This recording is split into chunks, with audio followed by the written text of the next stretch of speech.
Dear students, आज की कक्षा में सारा आकाश उपन्यास के उत्तरार्ध भाग के 9वें अध्याय को मैं उल्लेखित करूंगा। ध्यान देने की बात है, इस अध्याय में समर के सोच को दिखाया गया है कि संयुक्त परिवार वाकई जीवन में आजकल की विशेष रूप से जो आधुनिक सोच है हमारी, ऐसी आधुनिक सोच के लिए संयुक्त परिवार जैसे बाधक बनता जा रहा है। इस बातों को लेखक ने दिखाने का प्रयास किया है कि विशेष रूप से हमारे समाज में जो शिक्षित लोग हो रहे हैं, अधिक पढ़े लिखे लोग हो रहे हैं, ऐसे लोग संयुक्त परिवार को बाधक किस तरह से मान रहे हैं, उसका मूल्यांकन लेखक ने किया है। और शुरू में समर यह सोचता है कि प्रभा को उसने जो कुछ कहा या जो कुछ बोला उस पर थोड़ा दया का भाव भी उसके अंतर्गत विद्यमान होता है। प्रभा के प्रति समर का प्यार प्रभा की मजबूरियों तथा तकलीफ़ों के प्रति दया है या उसके प्रति अपने दुर्व्यवहार का पछतावा, यह प्रश्न समर के मन को कचोटता रहता है। एक दिन बहुत गर्मी थी और समर बाल्टी भर भर करके छत पर पानी डालता है और समर वहाँ पर आराम करने के लिए जब पहुँचता है तो जल्दी नींद आ जाती है उसको। प्रभा चौका बर्तन करके, नहा धोकर, कपड़ा वपड़ा साफ करके और अच्छे कपड़े पहन करके, इत्र लगा करके वहाँ छत पर जाती है और समर के पाँव दबाने लगती है। समर ने कहा, नहीं, मुझे हाथ पांव कुछ नहीं दबाने, तुम आराम करो। समर लेटा लेटा सारे आकाश की ओर देख रहा था, जिस पर जैसे तारों की नक्काशी की हुई थी और कभी कभी एक तारा लपक कर जलती लकीर खींचता हुआ दूसरे दल में जा मिलता था। उसने सोचा कि क्या कोई ऐसा तरीका नहीं हो सकता कि इसी जीवन में आदमी सारे नक्षत्रों की यात्रा करके देख सके कि आखिर वहाँ लोग किस तरह रहते हैं। फिर मन में झुझलाया, हम अपनी दुनिया के बारे में तो जानते नहीं हैं, सारे नक्षत्र मंडल के बारे में जानेंगे। अब इस पर उसको शिरीष भाई का विचार याद आता है कि शिरीष भाई कहते थे, दुनिया के विज्ञान को आगे बढ़ाने या उसमें कुछ नया करने की बात तो दूर, जो कुछ दूसरों ने कर लिया है हम उसके बारे में ही अभी तक नहीं जानते। इस तरीके से वह तमाम कल्पनाओं में खोया रहता है। समर ने प्रभा से पूछा कि उसने खाना खाया या नहीं। वे दोनों साथ साथ खाना चाहते थे पर संकोचवश ऐसा नहीं कर सकते थे। सपने दोनों के ऊंचे थे। समर ने कहा कि प्रोफेसर बन जाने पर जब उन्हें अलग से मकान मिल जाएगा तो वह प्रभा को शिकायत का कोई अवसर नहीं देगा। प्रभा पैर दबा रही थी। समर ने कहा कि पैर तो उसे प्रभा के दबाने चाहिए जो पूरा दिन खटती रहती है। प्रभात था, भाभी ने उस दिन व्रत रखा था, हलवा पूरी खीर से व्रत खोला था। समर को ये व्रत पसंद नहीं थे। समर ने कहा कि यदि व्रत के कारण वह बीमार पड़ गई तो दवा का इंतजाम करना भी मुश्किल होगा। प्रभा ने कहा कि व्रत से बीमार नहीं होते हैं, अपितु तबीयत ठीक हो जाती है। समर का मानना है कि व्रत के लिए फल, दूध, मेवे, मखाने आदि खाने के लिए चाहिए। दिन भर पानी भी न पियो, यह तो सजा है हो गई। प्रभा का कहना था कि रोज़ रोज़ व्रत थोड़े ही रखा जाता है, हो गया कभी साल 6 महीने में एक बार। पर समर को यह सब ढकोसला ही लगता है। प्रभा को भी इन सब पर विश्वास नहीं है, पर परिवार में रहकर करना पड़ता है। उसने समझाया, व्रत तो एक संकल्प को याद दिलाए रखने का बहाना होता है। समर के विरोध करने पर वह रोने लगी। समर को अपने गलती का एहसास हो जाता है। ध्यान देने की बात है, वह समझाता भी है। प्रभा ने कहा, वह यह नाराज़ी या दुख के आंसू नहीं, यह जीवन की सार्थकता और कृतार्थता के आंसू हैं। समर ने धुंधली आंखों से ऊपर देखा। सारा आकाश तारों की खीलों से झमझम कर रहा था, वह प्रभा को चुप कराने लगा। ध्यान देने की बात यहाँ पर यह है, जब से समर शिरीष के करीब आया, शिरीष के विचारों से प्रभावित हुआ है, तब से उसे यानी हमारी जो भारतीय संस्कृति है, भारतीय परंपरा है, यानी उसका वह भी ऐसे व्रत विधान पूजा पाठ से उसका भी मन थोड़ा सा खिन्न होने लगा है। ध्यान देने की बात है, रात को एक दिन यानी रात को भाई साहब सो नहीं पाए, क्योंकि बिटिया जो है वह रोने लगी थी। उसका भी सुंदर मूल्यांकन लेखक ने किया कि भाई साहब दहाड़ रहे थे, क्योंकि छोटी बच्ची के रोने की आवाज़ के कारण वे सो नहीं पा रहे थे। भाभी बच्ची को अम्मा के पास जाकर दूध कराने लगी। समर और प्रभा भी जाग गए। 1:30 बज गए थे। प्रभा को सोने के लिए कहकर समर आकाश में सप्तर्षियाँ ध्रुतारे को देखने लगा। वह प्रभा को शिरीष भाई की बात बताना चाहता था। दोनों जाग रहे थे। उसने प्रभा को संयुक्त परिवार के संबंध में शिरीष भाई के विचारों से अवगत कराया। उनके अनुसार संयुक्त परिवार में रहकर व्यक्ति अपनी प्रतिभा तथा शक्तियों का प्रसार नहीं कर पाता।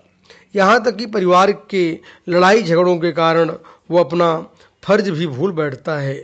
उसने प्रभा से कहा कि वे लोग साथ रहकर क्या अपना फर्ज पूरा कर रहे हैं, सिवाय इसके कि मन ही मन एक कटुता पाले चले जा रहे हैं।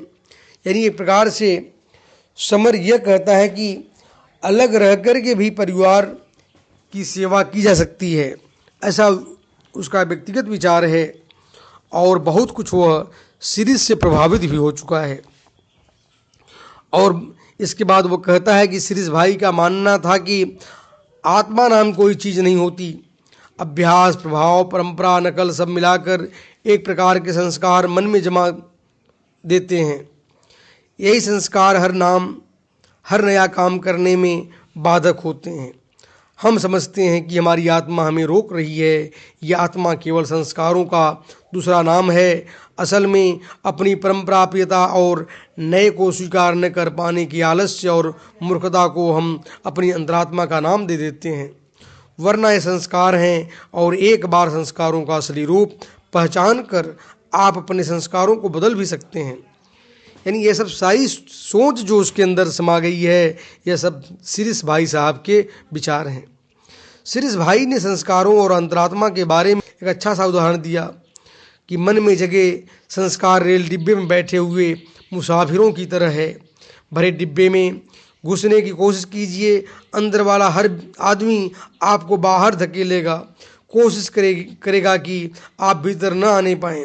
पर जब आप लड़ भिड़ कर अंदर घुस जाते हैं तो अंदर वाले आपको स्वीकार कर लेते हैं और सारा विरोध समाप्त हो जाता है। बाद में नए आने वाले का आप भी विरोध करते हैं।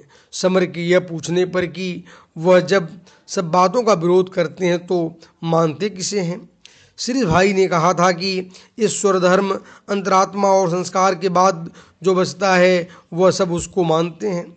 हर स्थिति में हर कहीं आदमी विकास करता है, पर पुराने को छोड़कर नया ग्रहण करता है। यानी इस प्रकार से बताया कि लेखक ने एक प्रकार से अपने विचारों को व्यक्त किया कि हमें पुरानी जीर्ण शीर्ण मान्यताओं में विश्वास नहीं करना चाहिए। नए जो विचार हमारे जीवन में आते हैं उन्हें हमें ग्रहण करना चाहिए। और शिरीष की बातों को व्यक्त करते हुए वो यह भी कहता है कि हम लोग उन झूठों, मक्कारों, ठगों, नपुंसकों की बातों को व्यक्त करता है कि कुछ लोग हम लोग उसकी बातों पर, उसके विचारों को मानते हैं, केवल अतीत में जीते हैं। न उन्हें अपने समाज की समस्याओं का ख्याल है, न अपने समय का। खुद अपने माथों पर अक्षत चंदन लगा कर अपनी पूजा किया करते हैं। इस तरह से यहाँ पर लेखक ने जो बाह्य आडंबर है, बाह्य आडंबर का भी विरोध किया है, और उन विचारों को भी दिखाया गया कि हम लोग चारों तरफ महान बनने का प्रयास करते हैं, समाज की समस्याओं को ध्यान नहीं देते। इस बात को व्यक्त किया गया। समर को उस समय ऐसा लगता है कि प्रभा सो गई है। समर ने प्रभा को जगाना ठीक नहीं समझा और शिरीष भाई की बातों में वह यानी सोचते सोचते उलझ गया है, जैसे मानो यानी यहाँ पर लेखक ने दिखाया, उसे लगा कि उसके दिमाग के कमरे हजारों साल से बंद थे और उनमें सीलन, घुटन, धूल, कूड़ा, उमस, जाले भी न जाने क्या क्या उसमें जमा हो गए हैं। अब जैसे उन कमरों के दरवाज़ों को किसी ने भारी बूटों से ठोकर मार मार कर खोल दिया है। धीरे धीरे घुटन और उमस निकलती जा रही है। समर प्रभा को जगाने के लिए उसकी कमर को गुदगुदाने लगा। उसने कहा, ए प्रभा, उठो भाई, हम तो जाग रहे हैं, आप बातें करते करते सो भी गई। ध्यान देने की बात है, प्रायः ऐसी स्थिति पति पत्नी के बीच भावनात्मक लगाव होता है, सब होता रहता है। आगे ध्यान देने की बात है, प्रभा की समर में कुछ बधा था। ध्यान देने की बात है बच्चों, प्रभा अपने कमर में कुछ बांधी हुई थी, ताबीज जैसा, यानी प्रभा कमर में कुछ बधा था। प्रभा की कमर में कुछ ताबीज जैसा बधा हुआ था।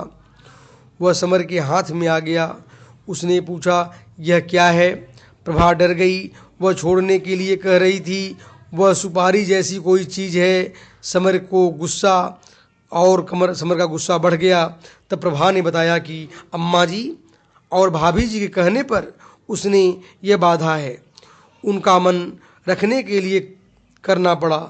अवस्थी जी की बीवी कहती थी कि शादी के 4 साल बाद सैयद बाबा की धुनी से उनको प्रमोद हुआ था। यानी यहाँ पर लेखक ने वाह्य आडंबर, यानी अभी बहुत से लोग हमारे जो समाज में अनपढ़ मूर्ख जैसे लोग होते हैं, कभी पीर बाबा, कभी फला बाबा, यानी जा कर के जाते हैं, ताबीज़ वगैरह बांधते हैं और पानी फुकवाते हैं दवा करने की जगह पर। इस सब को लेखक ने ढोंग और इसको फालतू बातों में मानता है कि हमें दवाओं के माध्यम से अपने रोग पर विजय प्राप्त करना चाहिए। बात समझ में आते ही समर पागलों की तरह हंस पड़ा। बोला, बच्चा चाहिए, अपने खाने पहनने का ठिकाना नहीं और टटुगना अभी से लटका लो। उसने एक झटके से धूनी की पोटली तोड़कर गले में फेंक दी, यानी जो वहाँ गली रहती है उस गली में फेंक देता है उस ताबीज को।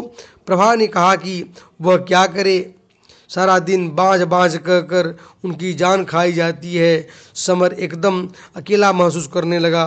सोचा था प्रभा उसका साथ देगी, पर सोचने लगा यह वही प्रभा है जिसने एक बार गणेश जी के से बर्तन मांज लिए थे, इसी के ऊपर मैंने बड़े बड़े सपने सजोए थे।